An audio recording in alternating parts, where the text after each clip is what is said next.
Hey Adam, can you hear me?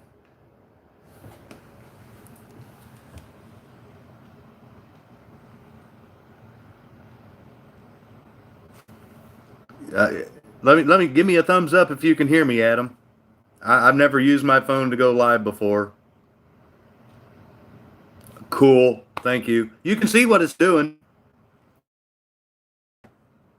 I've never had to use my phone before to go live, but you see what it's doing to me. And I'm tired of making you guys wait. Uh, it won't let me. It's saying I got to do it this way. Hey Dan, sorry.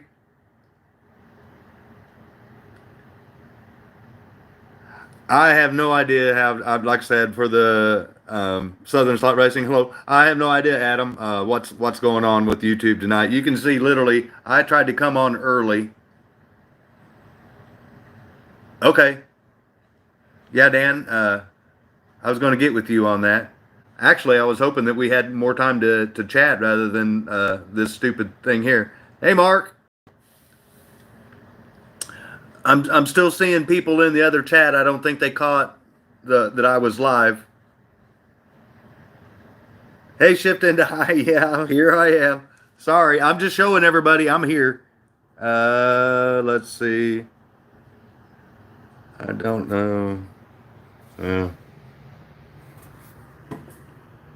you can see I got everything here. Hey, Sean. Sorry, we're having to do this. Mark, I see you and Dan had posted videos. I call that the water meter. Yeah, I call it my electric meter right now. Um, Too much Novus air causing you to mess up. Yeah.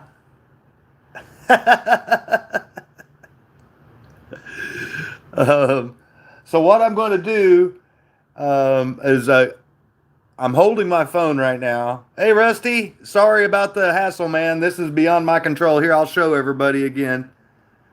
I'm going to type in the chat here while I'm doing it so you guys can see. I'm trying to get. I want everybody that is here to get off of here so I can end this.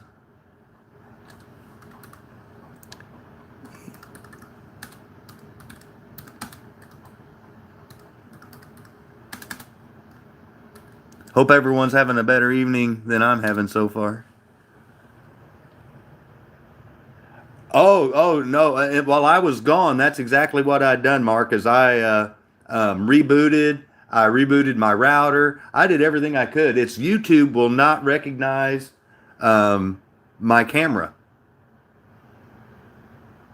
I had to load it twice. Yeah. See, my camera is supposed to be lit up, and YouTube's not recognizing it. That's why it won't let me go live. Now, what's funny is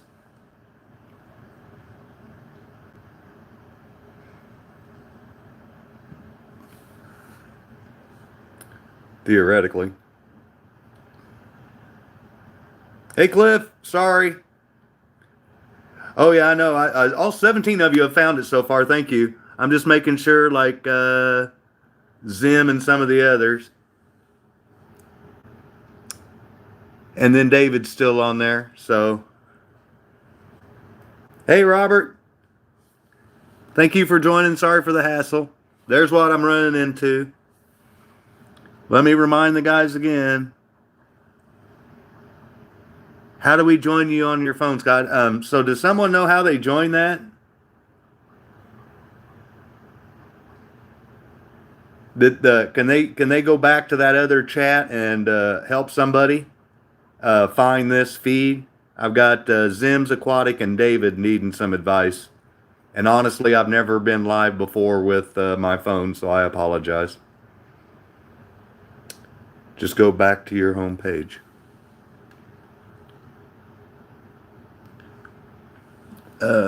Thank you, Mark.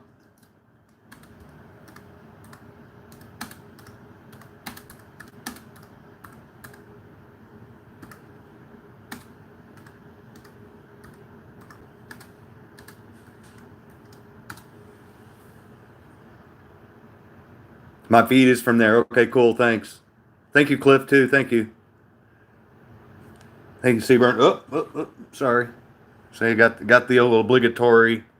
See, like I said, I've never had to do this with my phone. So what I'm going to do is once I know everybody's off of here, is I'm going to put you guys on the stand, and then that way I can still see comments and stuff on my computer while I'm still aiming the phone over here. That's the plan.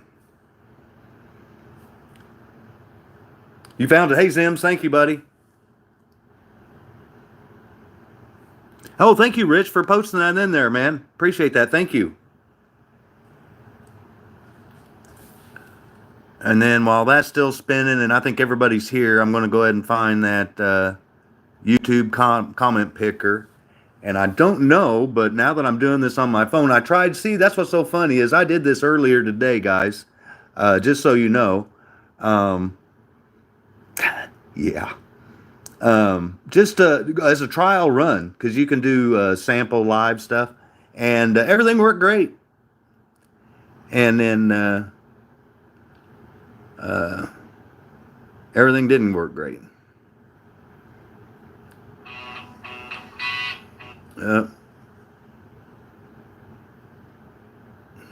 Sorry, I have to go over here and get the YouTube link and then take it to that picker.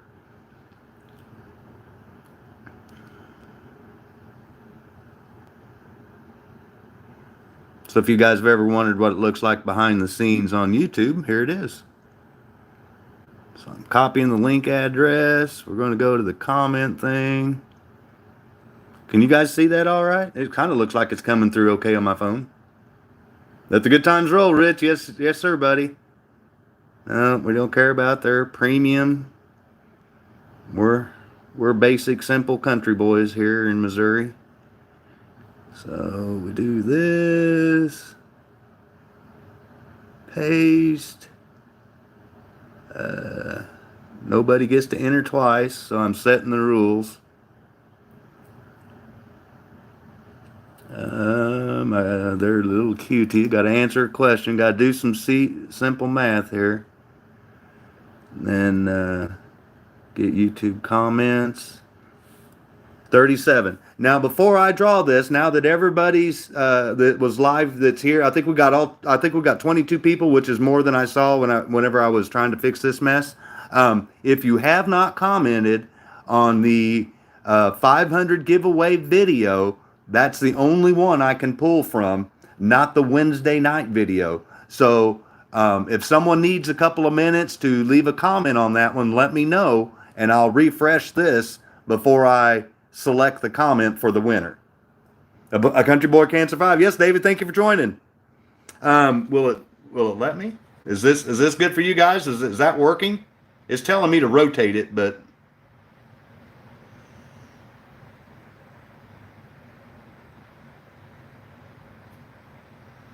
is that working? No, I didn't think so. Yeah, no, it's giving me the big slash through it. Same. Yeah, okay. Sorry about that, guys.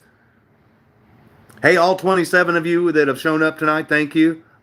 Like I said, I want to get started tonight because obviously I'm way behind schedule because of this YouTube issue thing going on. But I do want to make sure that everybody is live that is here with me tonight. I want to say thank you for joining. Thank you for being a subscriber. And thank you for being here live for this live random. You're going to get to see it on the computer, so you know there's no hanky-panky. Whoever it pulls up is going to win. But I do want to make sure that if you are here live, even if you don't want the car, you can give it to somebody else. So if you haven't commented on that video, please just say, hey, give me a minute, and I'm going to go comment on that video, and I'll refresh. And right now I've got 37 people entered in the contest.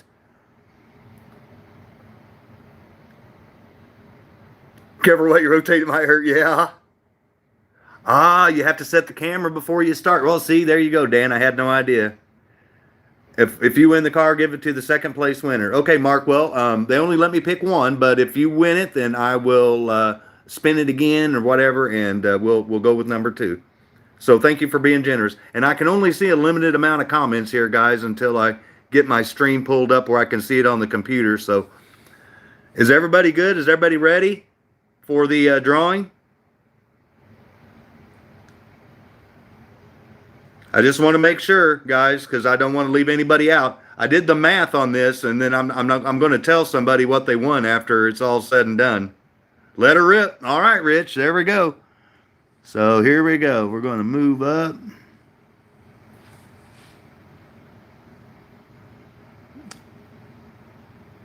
I think it's up. Oh, nope, it's down. Oops. Got to go the right way.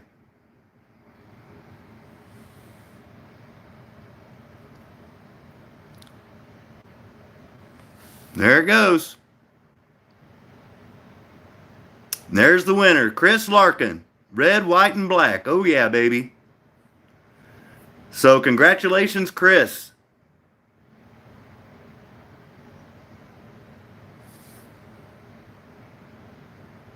YouTube just crashed on you. I'm sorry, Dave. And Chris, if are you here live tonight, buddy? If you're not, no big deal. You're still a winner. But if Chris, if you're not here, you're going to need to get a hold of me so I can get your address, because I'm going to ship you the car and all the replacement parts to you for free. And congratulations for being the first winner of the 2 winners for the 500 subscribers giveaway. So Chris Larkin, whenever you see this video, you need to reach out to me, and I'll put my email address in the comments or in the description. I apologize, and I'm sorry about the crappy angle, guys. But like I did mention, so Chris won he wanted the yellow and the black. So congratulations to Chris. We're going to set this one aside for him. And then before we got started on that, I did want to let everybody know about Hardin Creek. Terry's got some new tools out. Mark had already shown it off, but I just wanted to give you a little example of how Terry's compared to the one from Scale Auto. So this is the new one that he just came out with, and this is the one that I had from Scale Auto or BSRT, however you want to look at it. Thank you, Rich. I appreciate that. And then got a little hub press here from Hardin Creek. Not going to be using that tonight. But one thing I am going to be using tonight is this little bad boy right here. And this is going to come in real handy for pulling those front wheels. In fact, I've already tried this tool out on one of my personal cars, but I'm going to do it live.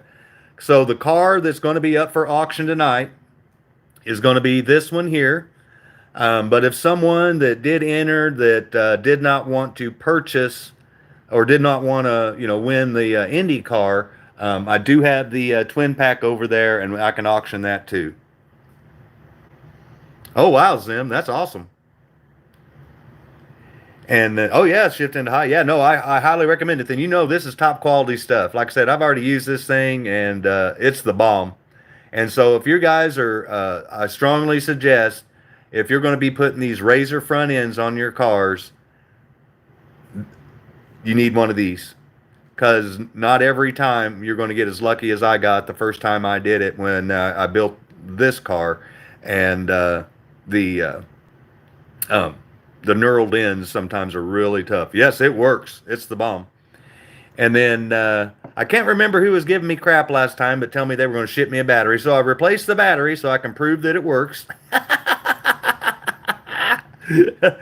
And like I also mentioned in one of those previous videos, I do have enough parts to where I could actually do, if someone didn't want the Indy car body and they wanted a stock car body, then I can actually do another car. So I can actually build 2 cars if so needed. But I'm only going to build the one to auction off as a way to try to help recoup some of the price. So I did mention that I would go over the cost on some of this stuff. So as I go over it, I'll point at it. It wasn't me, yeah. Oh, I know that, Mark. But that the only reason is because you're going to ruin the hub, and there's no way you're going to be able to slide it back in correctly. And so he doesn't want people thinking that you can use this to pull it off and on and still have a perfectly centered hub. No, once you pull it off, it's kind of a one-way trip, but you can actually shove them back on. It's just not going to be guaranteed that it's going to be straight if it came that way.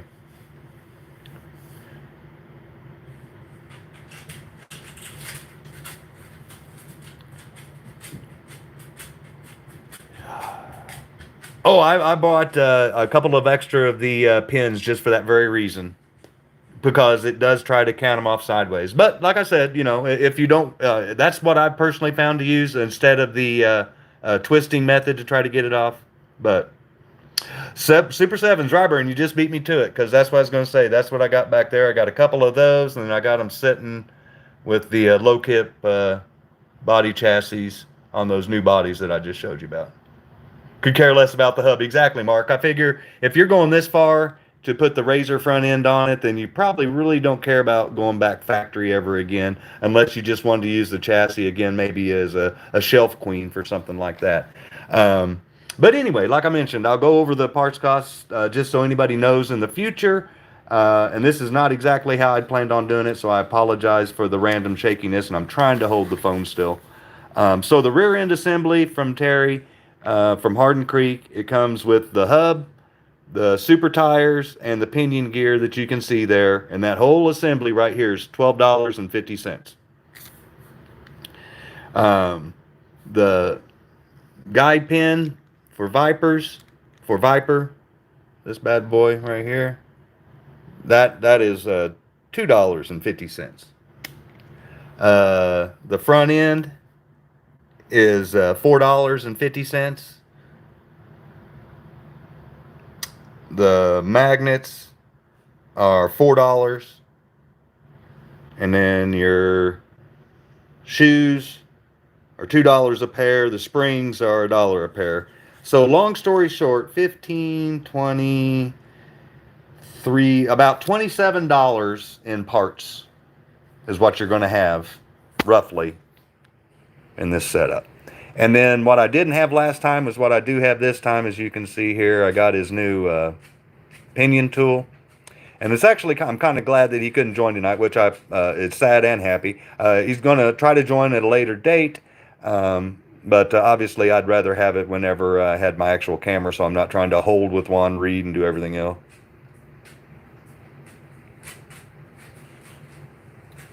The nail run there. Hey, Mayor, thank you for showing up. And so tonight we'll actually put, I'm going to, like I said, you know, he doesn't suggest using it for knurled axles. I got replacement pins in case I break one. I've already used it for that on one of my cars just to try to test it out to see if it would work. And it does. And we're going to put this bad boy to use. As you can see there, it's got the different teeth level. So you can do your Viper, your 8-tooth, and your 7-tooth pinion gears. Oh, yeah, no, Jeff. Thank you. Yeah, when the Looney Tunes car. So, give me just a second here, and I've got to try to figure out some way to get this phone set up to where you guys can watch me build this thing. And since I set up the wrong angle, the camera angle, apparently, from what Dan told me, it's stuck in this position.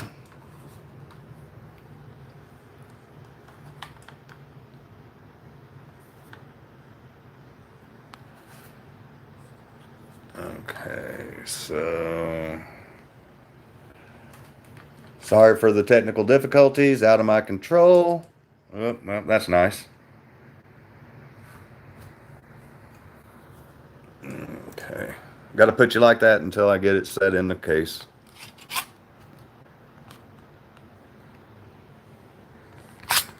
Oh, no, no, no, no, no.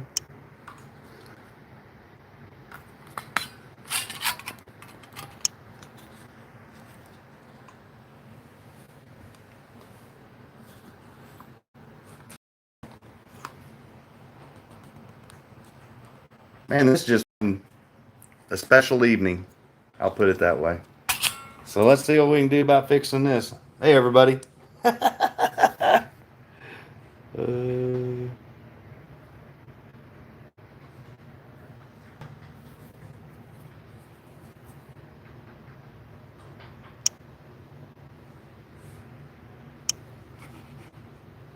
There we go. I'm sorry, Mark. I'm trying. YouTube won't recognize my camera. I get it shaky one more time, guys, because I've got to put you in the holder and then rotate the camera real quick.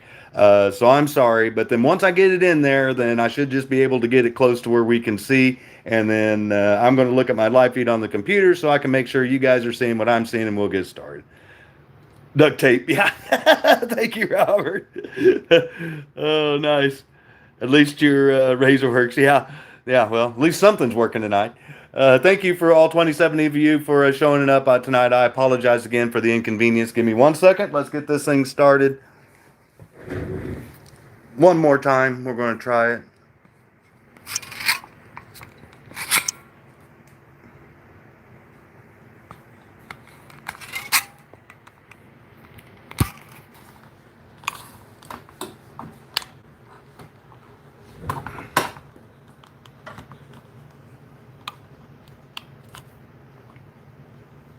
All right, now I'm going to try to go to my feed so I can see what you guys are seeing. So I apologize.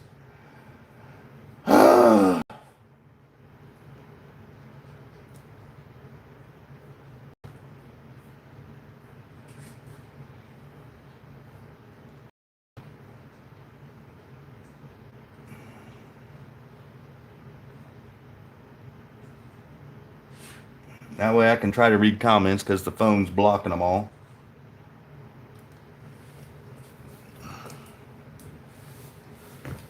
Is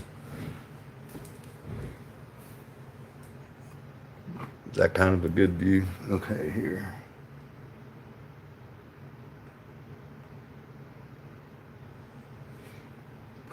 All right. YouTube's pulling up my live stream. There we go. Now I can see. All right.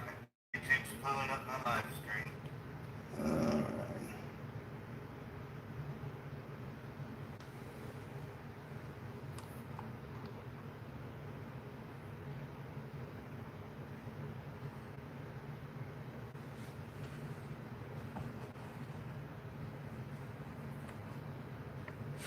Is that good enough for everybody? Echo, echo, echo. I muted my computer. Should have got. Let me know if it's still there. Rich, I'm sorry.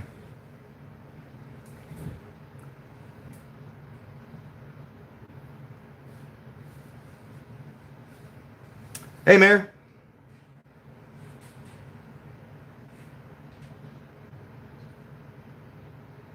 It's okay now. Okay, Rich. I promise. That's what's so discouraging is I thought I'd done everything I could, and I did. Um, the best laid plans of mice and men. So let's get started. Like I mentioned, the first thing I want to do is finish Chris one, and so let's get the parts out for it. We'll finish it, and we'll set it out of the way.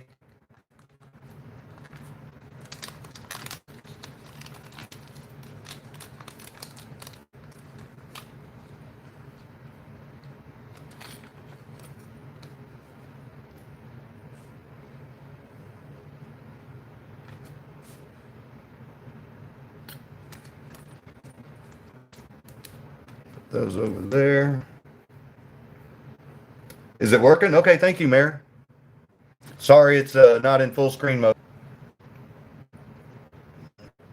Got my toothpick ready for my little. Oh, nice.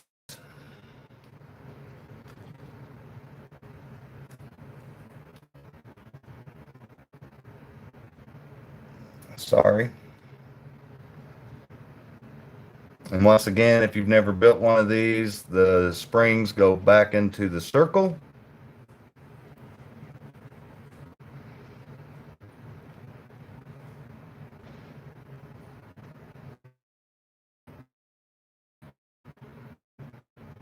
And then what I like to do, it's hard to do with the trying to make sure that I'm not blocking the camera, so I apologize.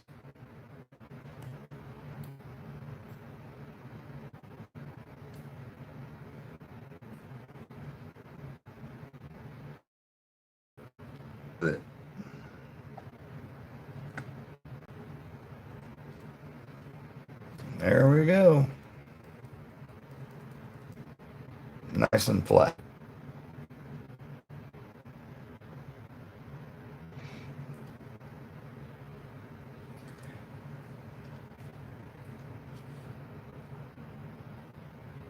I don't know what's going on, guys. I'll make it quick because I know everybody's been sitting here for a long time waiting for this to go live, and all I can do is apologize. And whenever I use the toothpick, if it's still visible, like I said, I can see it freezing there. So, yeah,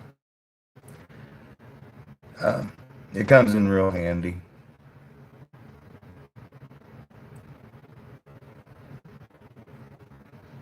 Trying to do it where everyone can see what I'm doing.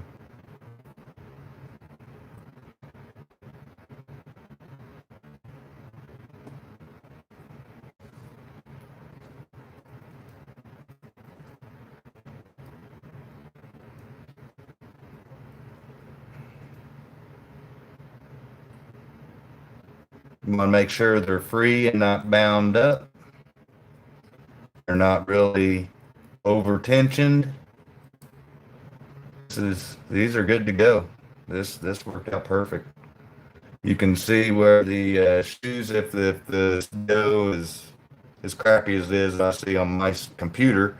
You guys, yeah, you can kind of see that the shoes are still centered and laying flat, horizontal. And you can one of the things you want to check for, and then making sure, like I said, that they do ride flat on your rail at lined out. But so we got Chris's car done.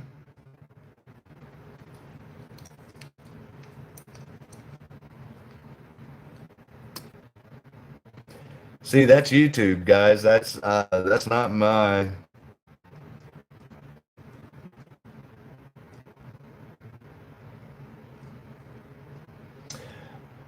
internet's signal strength is strong. It's fucking YouTube.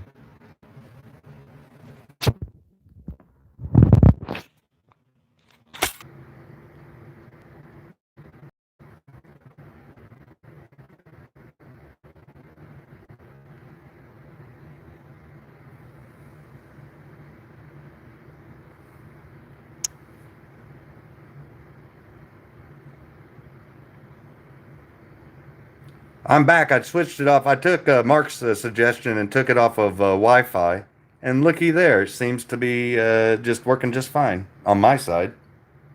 I don't know. Is it working on your guys' side? Yeah, I don't blame everybody dropping off and leaving. I apologize. Like I said, that's horrible. Good here. Yeah, Chinese are pissed for adding USA parts.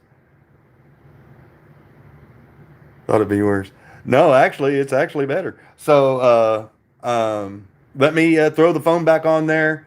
In case you guys missed it, there it is. There's Chris's completed car, freshly Nova shined. You can see the shine on that bad boy. Didn't take much to shine it up, though. It was brand new.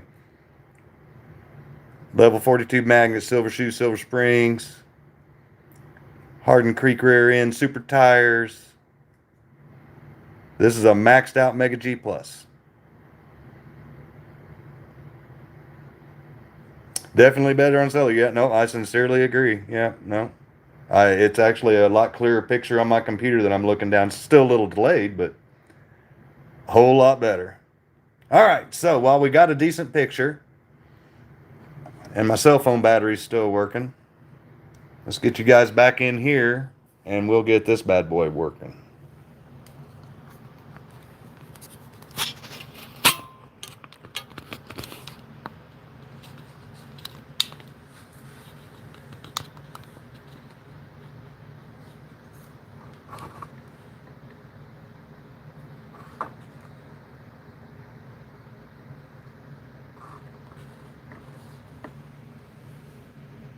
Hey, Sean, thank you. All right, so I'm trying to get the camera where you guys can still see it and I can still try to work. This is a joke. I am so sorry. Thank you. I know you guys are loyal subscribers if you're putting up with this bullshit. So thank you. Sorry for the cursing, but it's been one of those days. One of them days. All right, so the first thing I want to do is put away the silver springs until it's time to use them, because you don't want these bad boys to go flying off.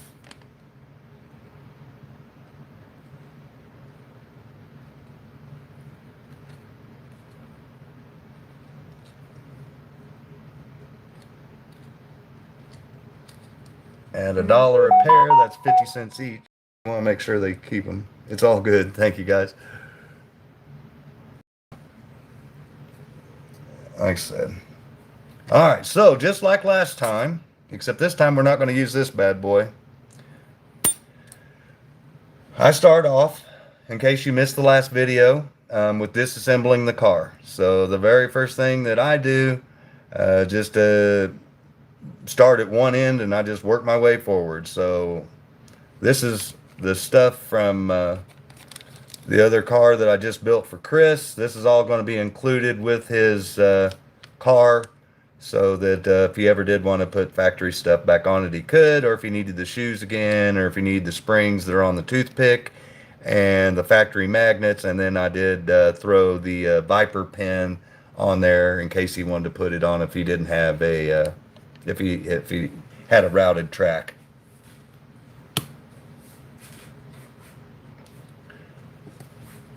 And like I said, I've already cheated. I've already used this bad boy. This thing is awesome. I can't recommend it enough. See, look at that. Just pops. I mean, just slid right in there. If you guys remember the last time I kind of had to work this one in. This one's got a lot narrower tip. It's like almost sharp. So, good stuff. Just so you can get down in there and get it. So, rear end done.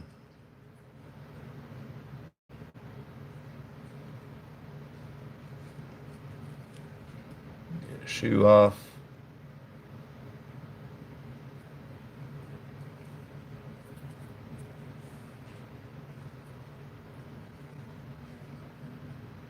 There's one.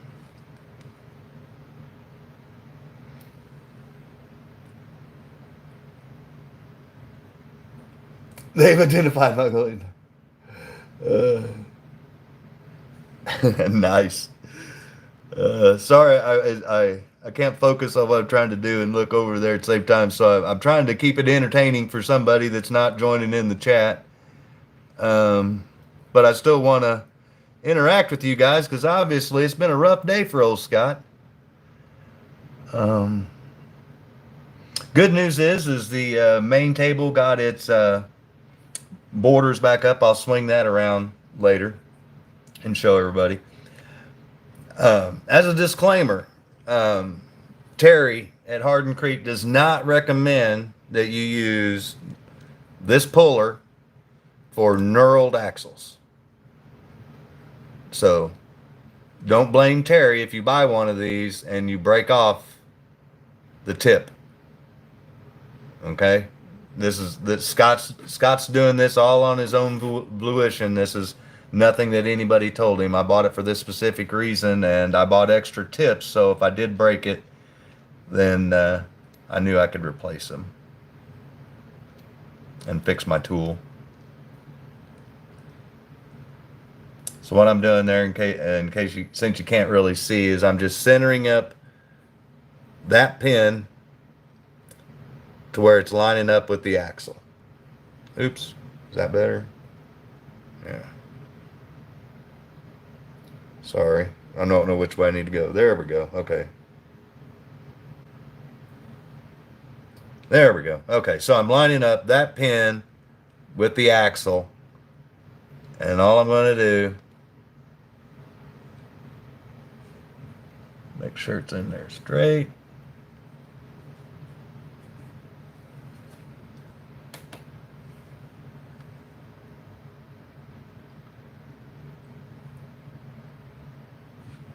There we go. As you can see, it's just, all it's doing is pulling that. And just like that. So, and if you're wondering, I don't know if my phone will pick it up, but there's the knurled in. Mark, it's good for you can get the right presses for this and use it for both. Because see, it'll slide. You can slide all the way through the fixtures. So whenever you back it out, you can change these. And I don't know if it's going to show up on my through my phone, but um, they've got a hole through there. I'm trying to get it to. Where's my damn camera? There we go. Anyway, and so yeah, then you can shove them through, and so yeah.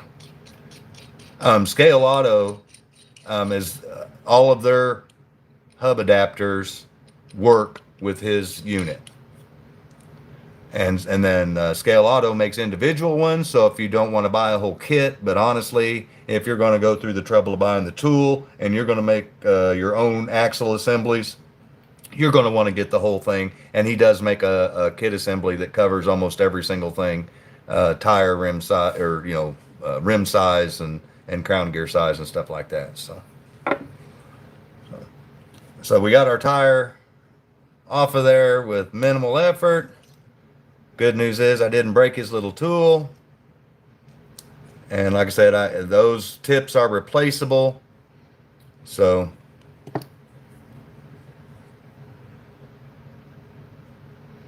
and like I said, if you so desired, you could press that back on.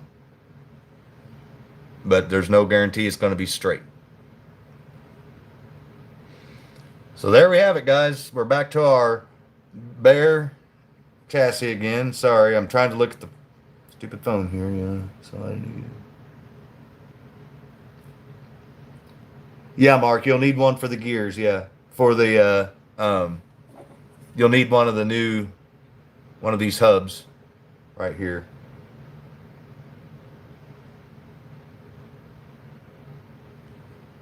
If you go to the Scale Auto site, they'll tell you which ones are for what. Yeah, Sean, there you go. Yeah.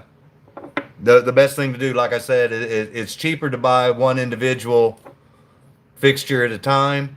But honestly, you might as well just buy the whole kit because you're going to end up doing stuff more with this tool once you have it. And it's better just to have it and not have to worry about it, in my opinion. But I also understand financially, if you're not going to do anything, not getting it. So we're almost done stripping her down. The only thing I got left to do is to press out the handy dandy factory magnets. And like I said, I just use a small bladed screwdriver and I angle it counter to each corner, give it a good pop. Well, usually.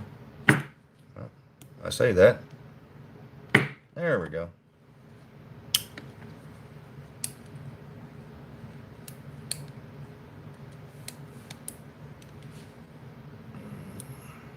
Got one magnet out. That one just slid right out, and the other one had plastic flash around it. So, just like the giveaway car, this car will have all the factory parts with it returned. So, as you can see there, these are the level 42 magnets. So these are the ones we're putting in it for this body. Oh, no problem, Mark.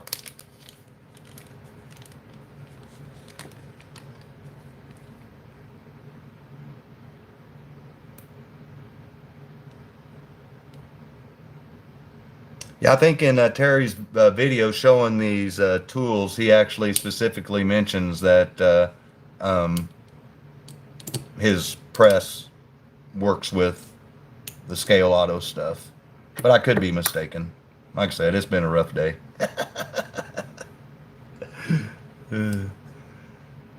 I've been excited to get this stuff done, and I guess it's actually been a kind of a productive day. I shouldn't lie. It wasn't rough until YouTube decided it wanted to go haywire crazy with me and not recognize my camera, and yeah. 45 minutes to get online. Lost half the people that were viewing. I don't blame them. Pretty rough. So if you missed the other time that I built, the last time I built Chris's winning car, I showed a little trick that I do with these. I stick the magnets on there like that, and as you can see, just flip it over, and then I stick it in the hole and just shove it off like so. Now I just need to get it pressed in there.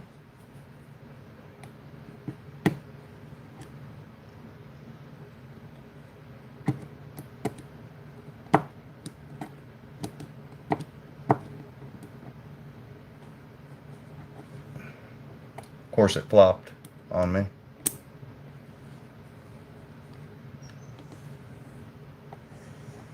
There we go. The reason why I use this is because when I use the screwdriver is because I can push it down in there and press it in and then just slide the screwdriver off. And then once it's in the square peg like so, I can use the screwdriver just to seat it. And you do want to seat them down. And there we go. Level 42 magnets installed. Next thing I want to do is show off his nice little pinion tool here.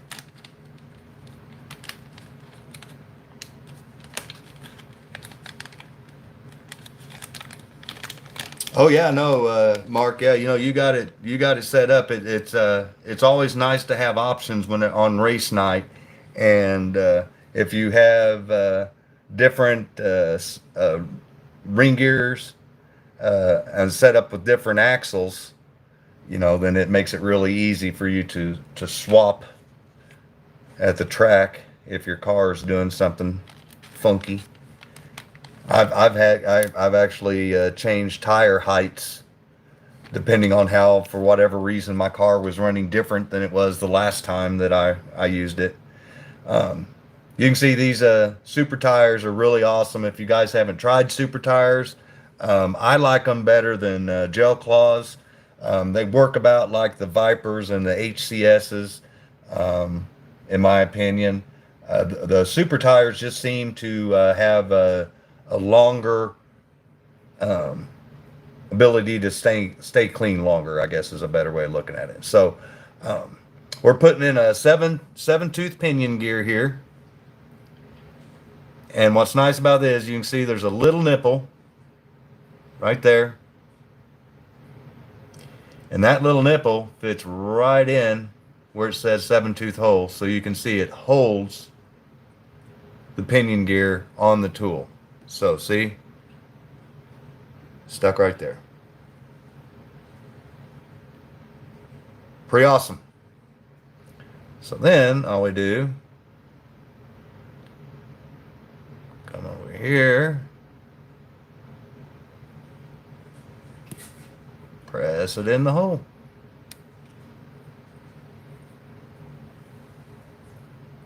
And then I swip it around, so if you can see on the back side, it's got the diameters. There we go.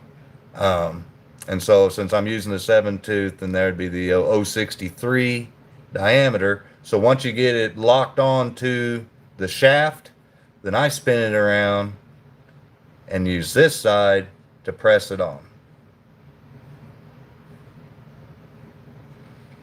And I don't go too far until I know where my rear end stuff's going to be.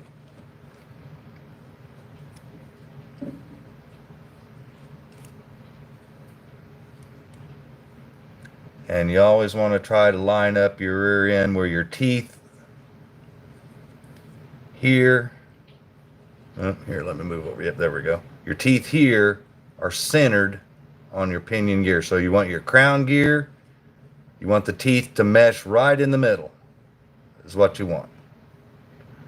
As you can see, that one I did pretty good right off the bat. So pretty centered. So let's go ahead and snap that in.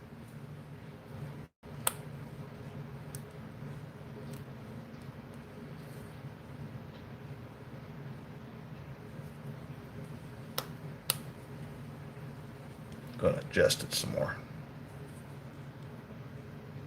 Don't like the tension. There we go. Let's try that.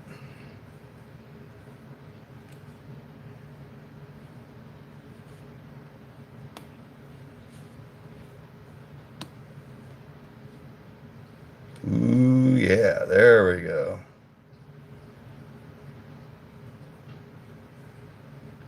So what I'm looking for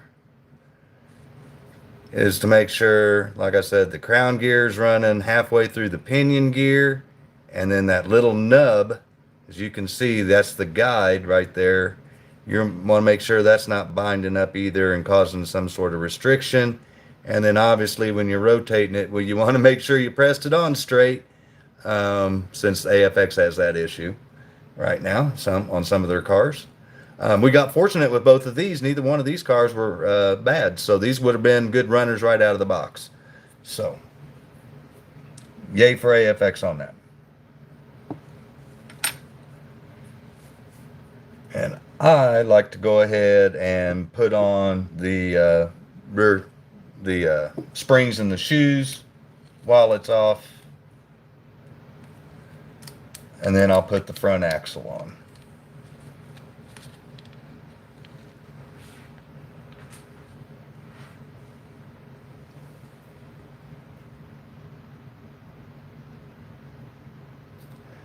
Yeah, Dan, I'll see you Monday night. Sorry, buddy. I missed your leaving. My apologies. Trying to explain what I'm doing, and I can't. It's not set up the way I had it set up. I'll put it that way.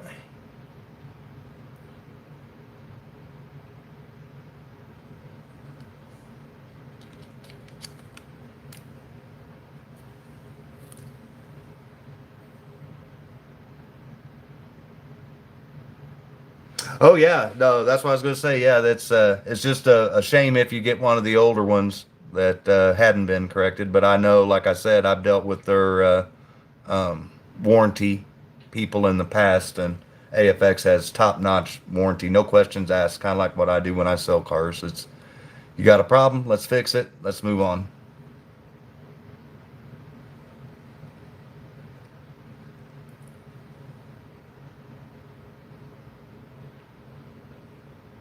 You saw there, you don't have to use my toothpick trick. You can do it without it. And I'd always like to make sure that they're seated down in there as far as possible.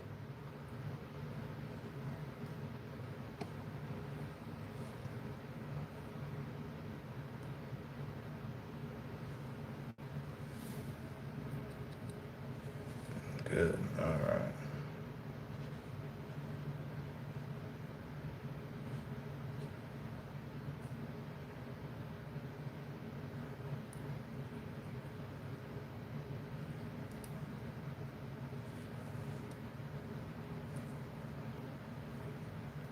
And there we go. Easy peasy lemon squeezy. And once again, like last time, I'll show that no binding. Everything's leveled out. No tension. Came out really nice.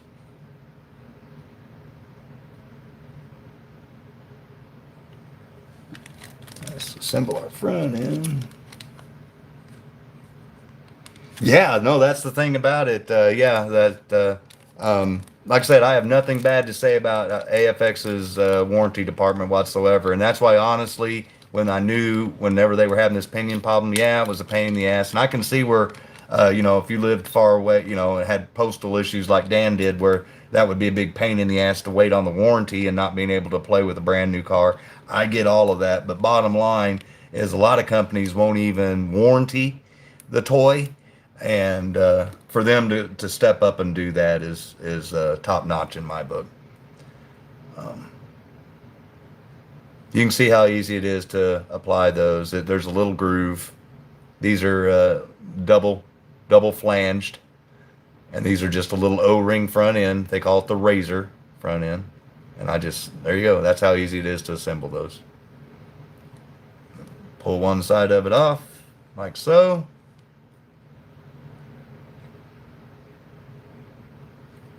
Slide it in.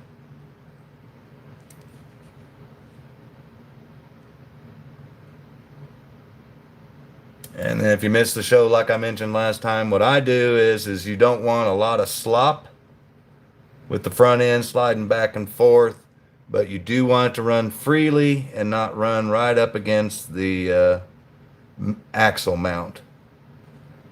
So I give it a little bit of play, enough room to get some oil in there and make sure it's not just scrubbing on that. There we go, nice and free. And there we have it, men.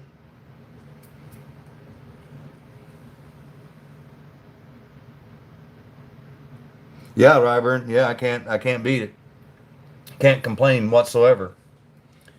And then, like I mentioned, I was going. I still am. I don't know even how many people are still watching. I'm impressed. You guys are still here with all the issues that I have. This is. I don't know.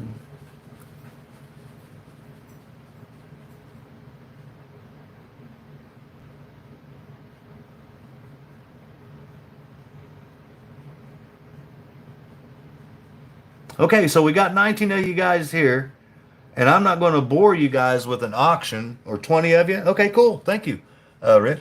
Um, but like I mentioned, I was going to auction off this car and start off the bidding for what I have in it. So basically, you can have a built car without having to build it yourself. I'll put the final touches on the oiling before I ship it. Um, and like I said, I got basically $30 in the car itself if you do the 2-pack and then after taxes. So $30 in the car, got $27 in parts.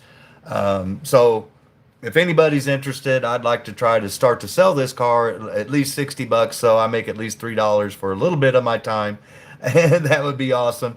But if nobody's interested in it, I'm not going to sit here and do an auction for a car that nobody wants. I'll just put it for sale at another auction at a later date. So no pressure for the 19 of you that are here.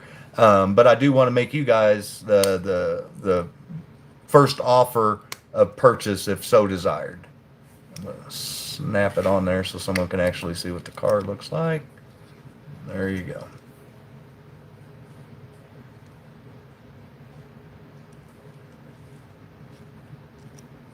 Great looking hot rod.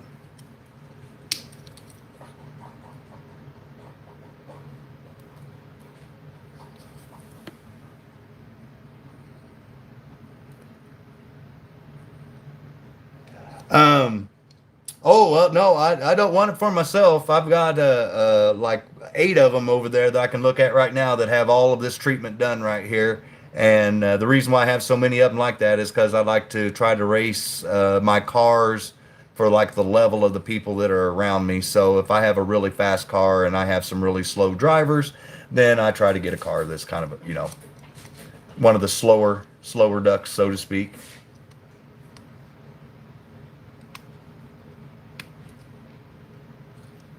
But she's a runner. She's a good looking car. Don't run many magnet cards. Well, you see how easy it is to pop them out. Just screwdriver in there. But like I said, no pressure, you guys, whatsoever. I just want to make it available as an option for the people that are viewing the channel. And if you didn't want this body style, I can crack open this 2-pack and let you pick one of the Chevys or the Ford. And because it's on the same chassis, makes no difference. And then if you do the stock car, I'll swap it out with level 52 magnets. I make them bring their own cars. Rick, the advantage is the conductivity of electricity. Silver is your number one conductor of electricity, and then these are. And then last but not least, or the third one is gold. So silver and then these. So basically, you've got the most maxed out electrical the freest flowing electrical connection you can get to this car because you've got the silver shoes, you've got the silver springs, and that's it. That's all you can do as far as silver goes on this car. So it's maxed out as far as what you can do to this chassis. Now, I used to see back in the day That someone was trying to sell these replacement can motors. They're not even selling them anymore, so I don't know if they're still there. But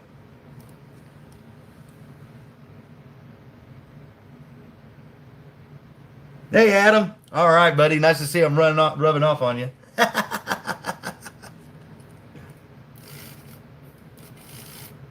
Oh yeah,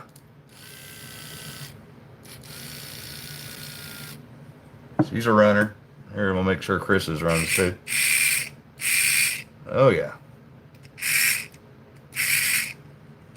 cool. Mission accomplished.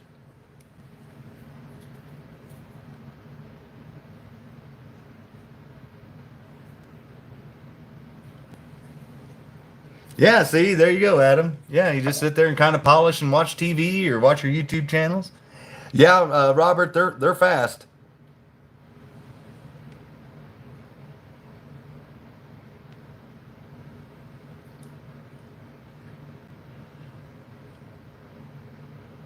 So you guys just want me to save this one for an auction night since we've had so many technical difficulties and the camera view so shitty? Yeah, I was going to say they actually just put a single dot on there for a change instead of that huge blob. Nice to see.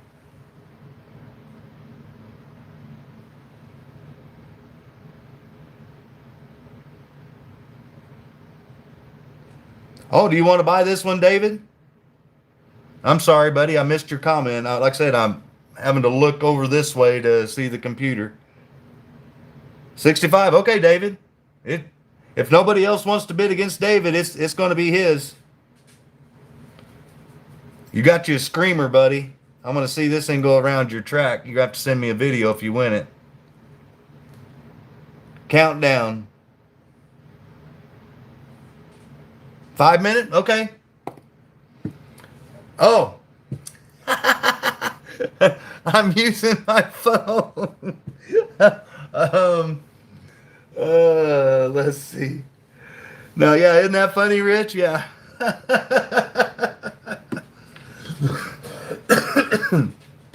Hey, I tell you guys what. Is there somebody else that? Okay. Oh, I've only got one more of these bodies, so yeah. Okay. I better try to find a way to do a timer. Mm. Give me a second here.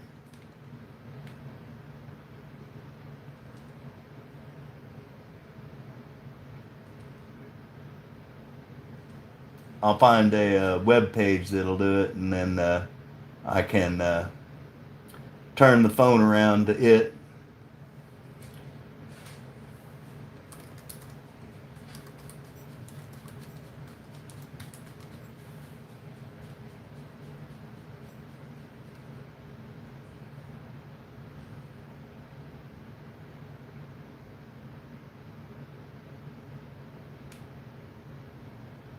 Sorry, I'm working on the timer. All right, so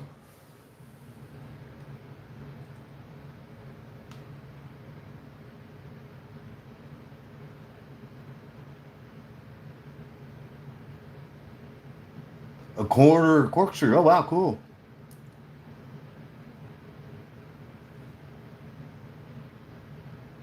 All right, so I'm gonna turn it.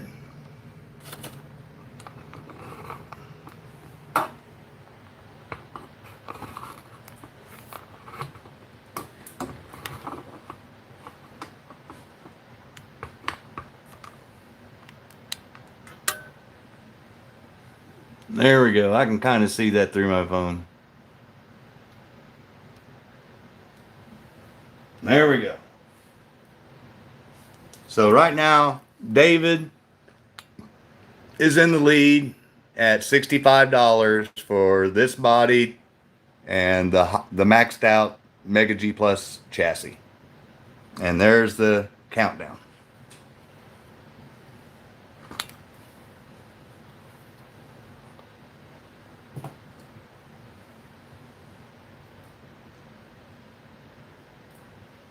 And I know someone's going to be happy with this car.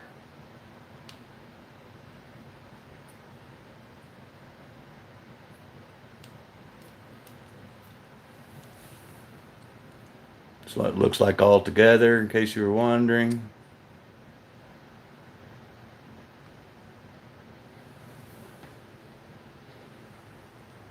Do that.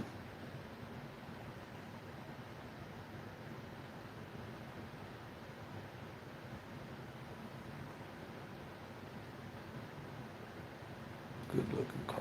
Okay, so to move, so I can see what you guys are saying, I have to move over. So I'm going to move over here.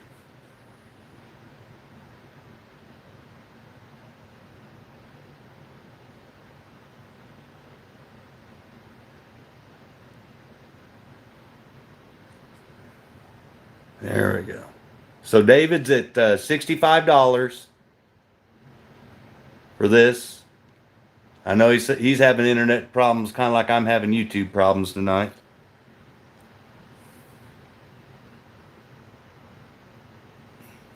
Three minutes left.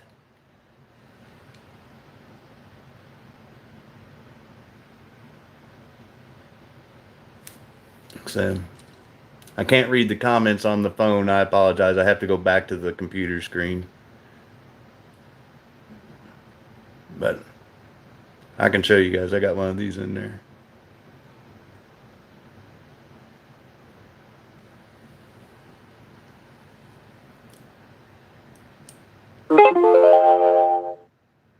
Yeah, this will be a good running car.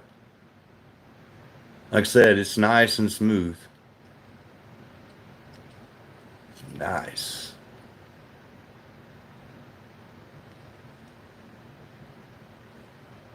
When it gets down to the 2 minute, I'm going to go look at the comments again.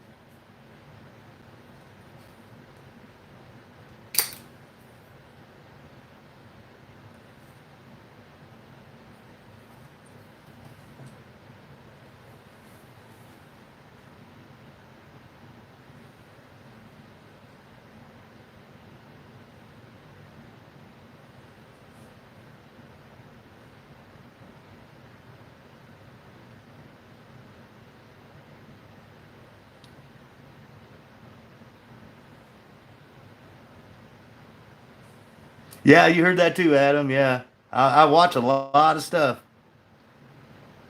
No, you're right, Jeff. The a new Viper would kick its ass. There's no doubt in my mind. But if you're running a bunch of Mega G Plus cars, like what we have one of my classes. You have to run one of these chassis, and then it's just whatever you want to do to it. So David's at 65, and we got just about a minute left.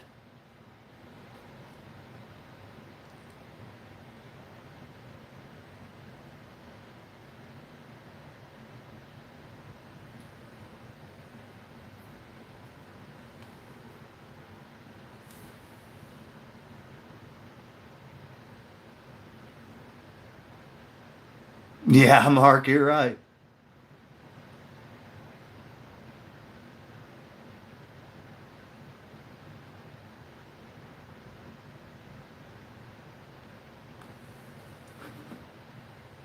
Oh yeah, no, that's what I want to see is someone putting this up against somebody. I want to see this thing on a track.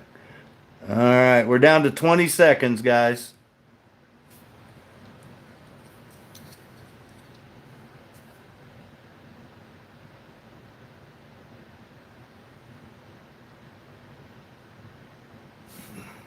5 seconds. 2, 1. Time's up. All right, David, it's yours, buddy. $65. Congratulations, David. Appreciate your purchase, man.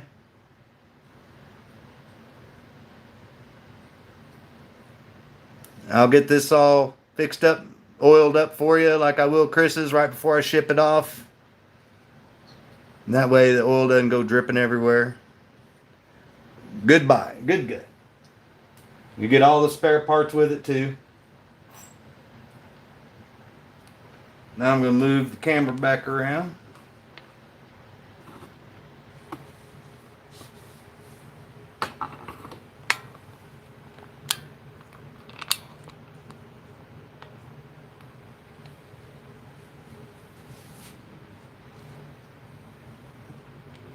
Put all your parts back in there for you. Let's see. Those are the 52 magnets. And there's your spare pin.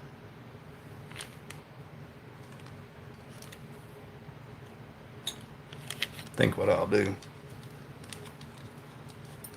Oh, I will do, Dave. Yeah, I have to agree with you, Mark. I can't wait to. In case anybody was wondering what the Super Sevens look like, there's the. These things are sweet.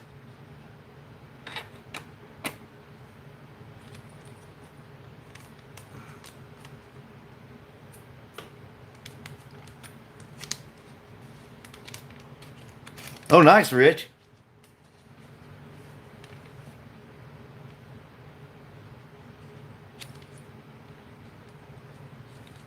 Yeah, that's what I'm going to do. I'm going to combine your stuff here, Dave, and put them in one baggie, like I did for Chris's. I'll keep them all separate for you.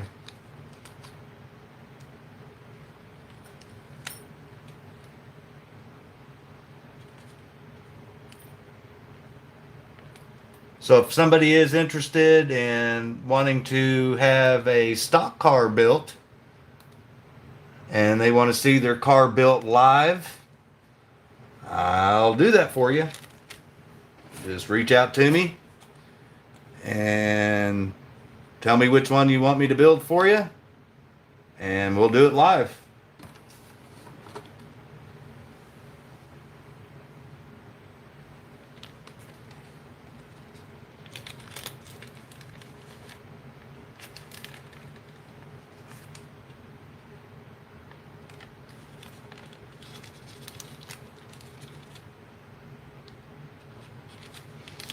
Yeah, I'll in just a second.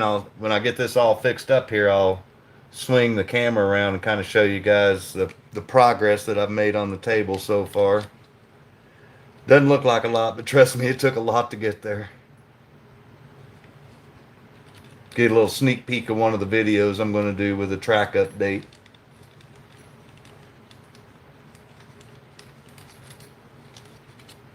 There's the pinion gear. There we go.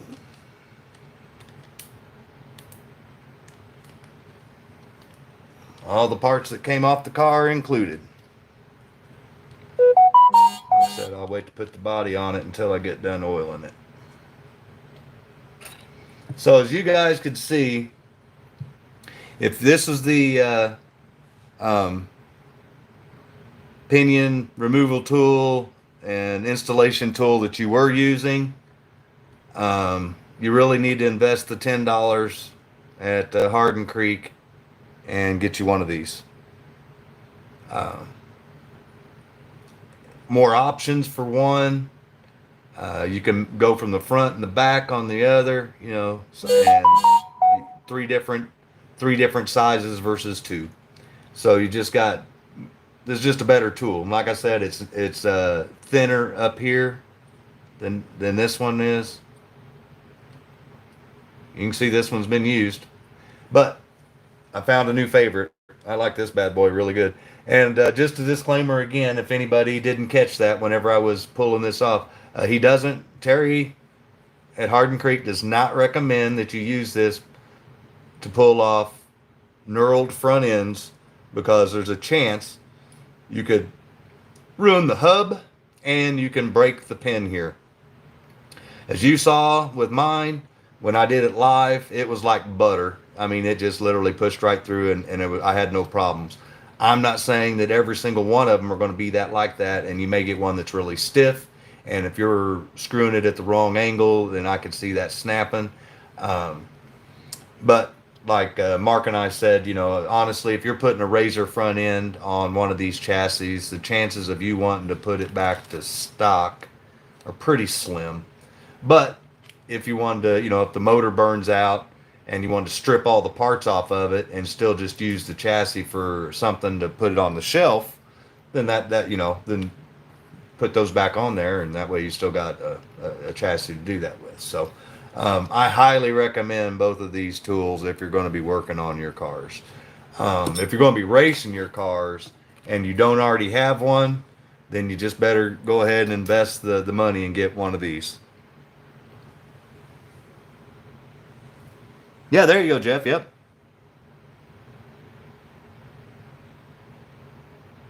Yep, yep, Mark, yep.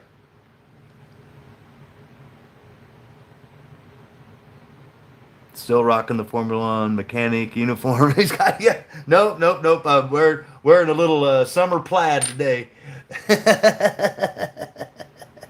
That's funny. How much was the tire gauge? I believe these are like here. I got the invoice right here. 27.99.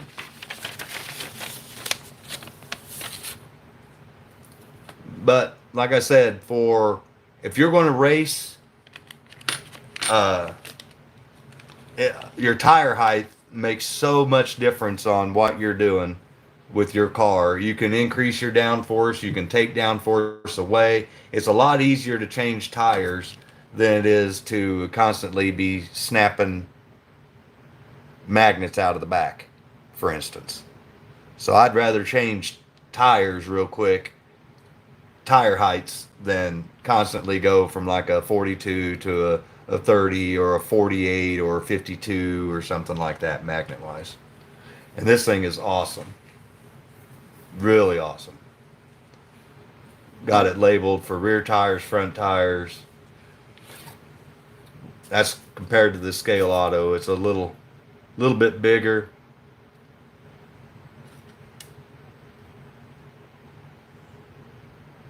But either one's good. I'm just really happy with the service I get with Terry at Hardin Creek. And both made out of aluminum, both anodized black. You know,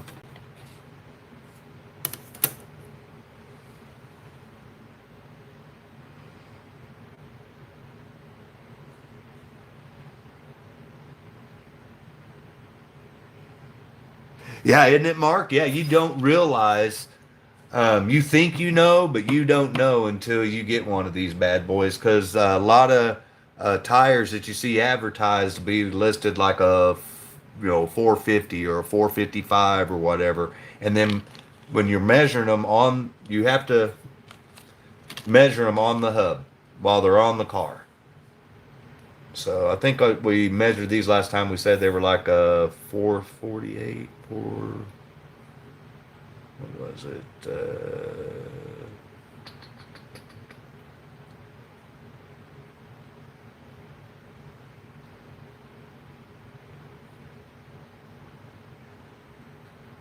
Yeah, these are about like a 470 is what I'd call these. You want just to barely touch it and you don't want any friction. So between a 470 and a 472. A tight 470 or a loose 472, however you want to look at it. But what he's pointing out is that depending on, so if your car's flying off the track that night and you're wanting more downforce, then what you're going to want to do is swap down to a smaller tire and try to go to a smaller diameter, and that'll drop the chassis down close to the track and get the magnets working force on those rails more. If your car is sticking really good and you want to try to pick up some speed, then you want to go with a larger diameter tire, and that's going to take away some of your magnetic downforce, and it's going to change the final drive ratio on your rear end so that you'll actually have a higher top speed than you would with a shorter tire.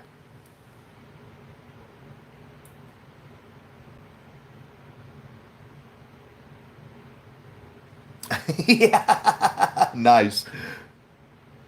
Really let you match your tires exactly. And if you're racing, like the guys that come over and race with me, we have fun when we race, but it's like anything. I mean, if you spend $60 on putting together a car and you're racing against your friends, you're going to want to win, and so it's going to get competitive, one way or another, even if it's just friendly competition. And every little advantage that you can give yourself is what you're looking for. So that's why if you're trying to get every little last oomph out of your motor, then that's why you go with the silver on the shoes and the springs and everything else.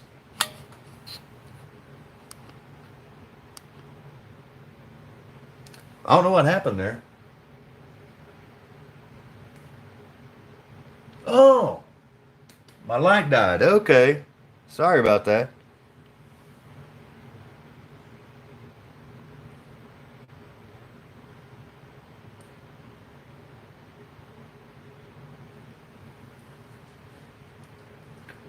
My lithium battery on my little light that was shining down over here died, and I thought it was my phone.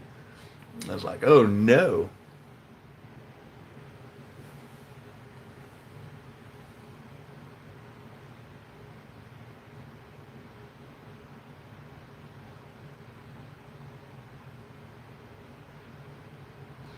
I if I had my way, guys, I would get rid of this can motor, and I would go back to the Mega G Plus style, or at the very least, I would go with the turbo, because they do make replacement motors for these, and it's just a matter of snapping it in and snapping it, putting your new pinion gear on it, and then snapping it back in and making sure your hangers are hung for your shoes.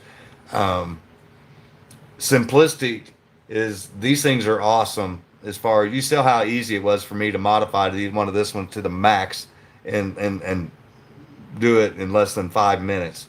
um, if you're wanting to take the time and the effort, and tweak on your own chassis and stuff and get a Super G Plus, then this is the way to go in my book with that, because that's what the Viper chassis are based on. If you're wanting simplicity, then the Super 7 or a Mega G Plus or a Bulldog or something like that, that's, you know, relatively easy to maintain.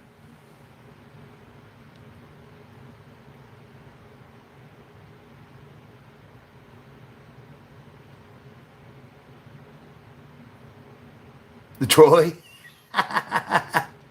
go back to the Super G Plus. Okay.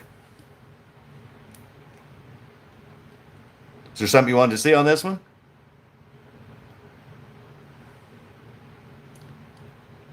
See, what's really unique about these, in case somebody's out there that doesn't know, is these end bells. You can, oops, here, let me try to. There we go. Okay, I guess I got to move closer this way. The end bells, you can move one way or the other, and you can advance the timing to help make it quicker, or you can retard the timing to make it faster. The end bell timing system. There you go, Mark. Yep. And so that kind of gives you some control over how your motor is going to react when you're using your throttle. So it's kind of a way of tuning the way you like to drive. So if you like to hammer early, but you're always flying off corners, then I would slow it down a little bit on the timing so it didn't react as quick, and you could hopefully take that corner quicker. But as you can see, he based a lot of the his Super 7 chassis on a Viper chassis. Oops, here.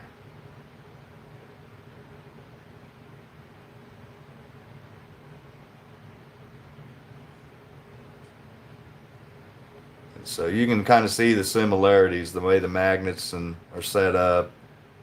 Same shoes.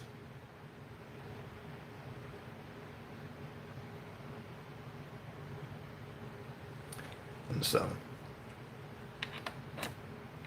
a lot of your parts that you would have for your Super G Plus are going to work with your um, Viper and your Super 7, just because of the magnet orientation, the shoes, like I mentioned. So cost effective. Armature interchangeable, yeah. Oh yeah, no, everything about That's why the Vipers, the Wizards, the BSRT, that's why they're all based on this chassis. This is for the very reason like Mark loves it and I love it is because it's tunable to the way you want to drive without not. I mean, tuning with your tires, tuning with how you want the car to react, uh, magnet down strength, downforce. There's just so many things um, you can do with this chassis, and it's stiff. It doesn't have hardly any flex in it. Mega G Plus has a little bit of flex in it. I like this one, and I like the Mega G.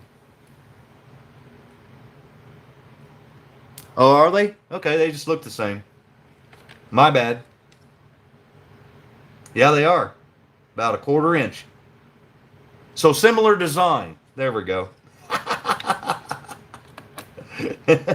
I'll save face.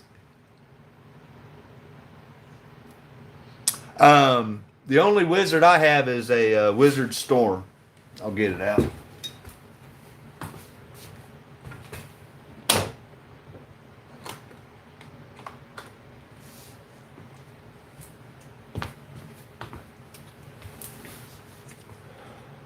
So this is my only wizard right here.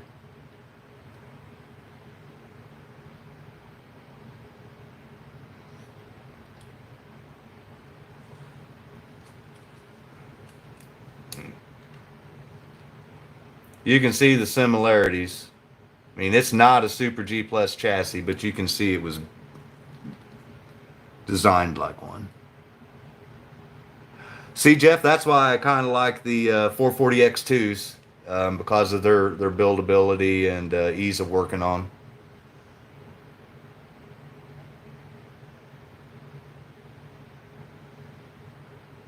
Trying to get, can't. There we go. I did it. Oh.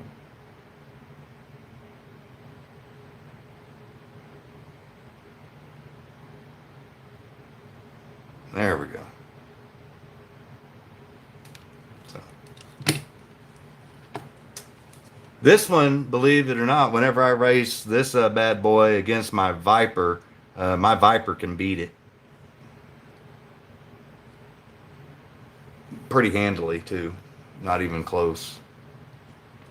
Get out the Viper.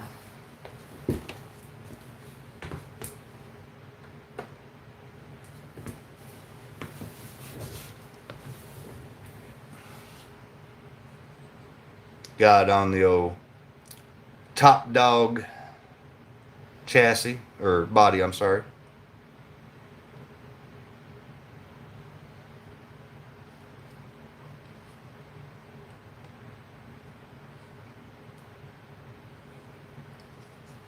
So.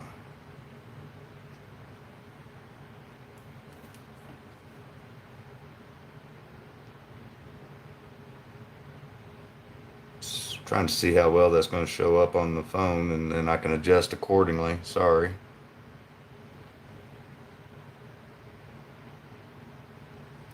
Yeah, it almost likes. I agree with you, Mark. It almost likes it's fighting with itself.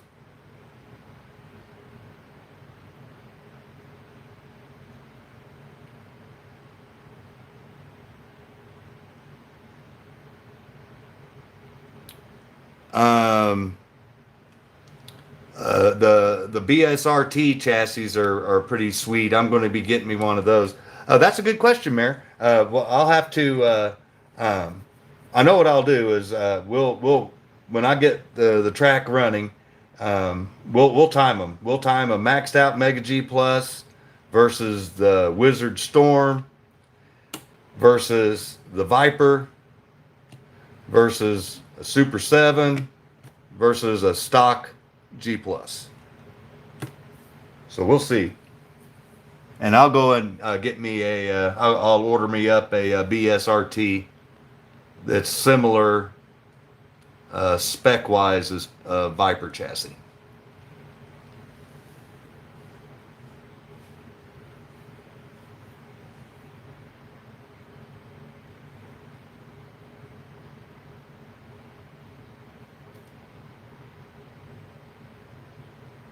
G3s. How do you like those, Marks? That's exactly the ones I was looking at. I almost bought some when I got the stuff here. Well, here I can turn the thing around. I can kind of show you. Sorry about the earthquake.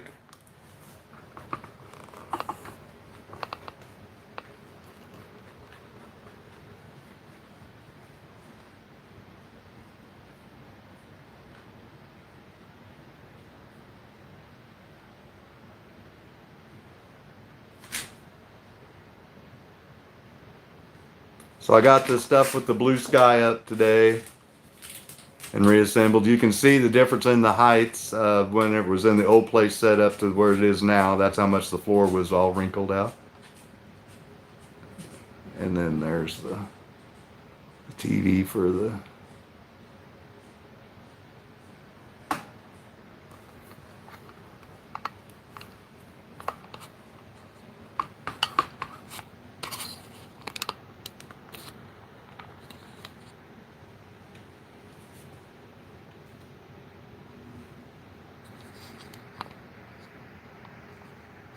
Sorry, I'm trying to get it where I can...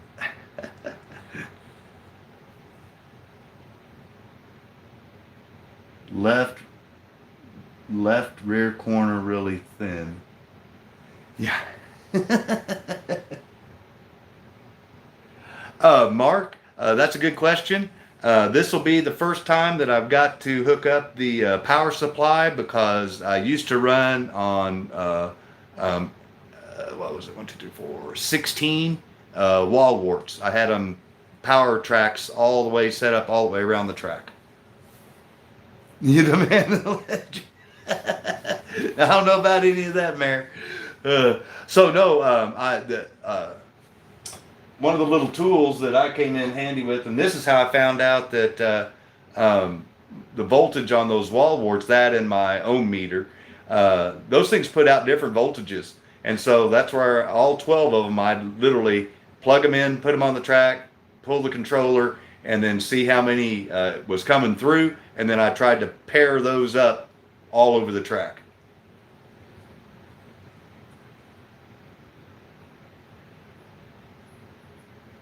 Oh, put all your Super G pluses in there. Okay. Chris Bales at Blue Ridge Valley Raceway or something. I can't remember the name of his new channel. I apologize, Chris. But anyway, he showed one of these on his video, and I just love it to death. This thing's awesome. 16 volt, normally 15 volt, boo-booed on my video, so I had to fix the record sheet. Yeah, I saw that. Speaking of which, Mayor, have you gotten your track record back yet? So in case if you guys were wondering, that's my brand new 9-volt battery's only holding, what, 7 something. Nice.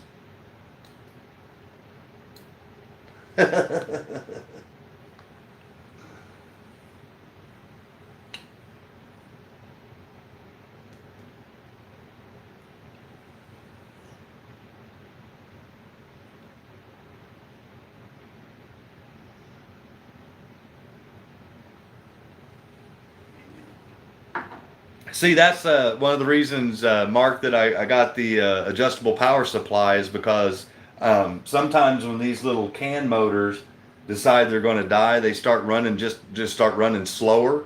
And I thought, well, hell, if they start ready to die, we'll just get some guys that their car's about ready to die. We'll just crank up the voltage and have some fun with them until they do. Melt them. I got this off of eBay.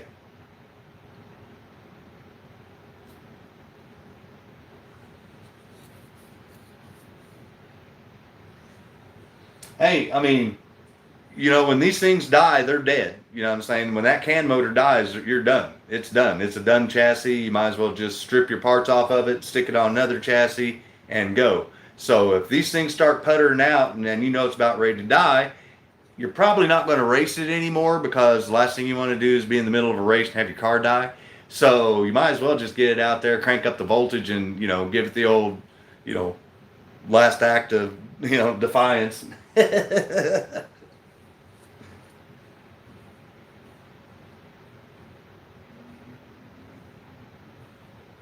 That's exactly what's happening, Mayor. It's starting to die. Nope, can't do anything with it. Once that can motor dies, it's dead.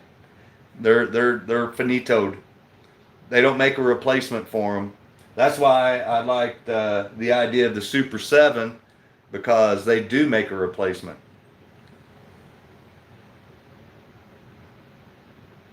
Oh, they do.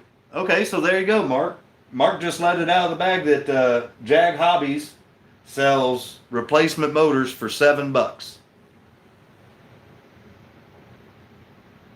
Cool. Thanks for the tip. I didn't know somebody'd actually come out with them. I'll have to get me a couple of those, because I've got like one, two, three. I got 4 of these chassis over there that are just dead, that I've stripped all the parts off of them.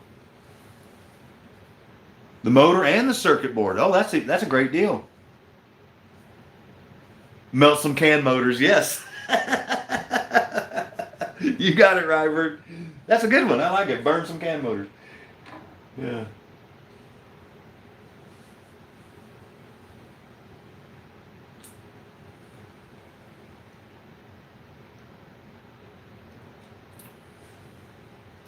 No, it's a Mega G, Mayor.